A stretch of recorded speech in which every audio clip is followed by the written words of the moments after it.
सगळी सृष्टी निर्माण झाली, तिला काय गरज आहे रामकृष्ण हरी?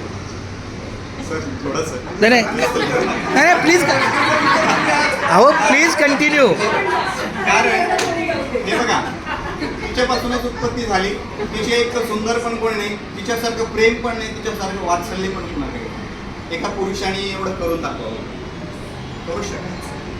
तिने ही सृष्टी उभी केली, तिने राम जन्माला घातले म्हणून राम दिसतात, कृष्ण जन्माला घातले म्हणून कृष्ण दिसतात. आणि जे हरी म्हणतो आपण, ही तिचीच कृपा आहे. ती सगळ्यात मोठी देवी आहे. आतापर्यंत आपली जी मातृसत्ताक पद्धत होती, आपण पितृसत्ताककडे आहे. पण ही मातृसत्ताक पद्धत होती, बरोबर. नंतर हे आक्रमण वगैरे झाले, मग त्याच्यात बदल झाला आणि घरातली प्रमुख ही स्त्रीच असायची. आज पण स्त्रीच आहे, फक्त आपण म्हणतो पुरुष प्रधान. आम्ही फक्त म्हणतो, घरी गेल्यावर ते चुप बसतो.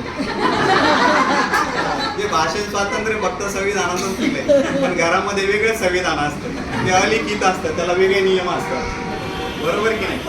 तर अशी गोष्ट आहे ही.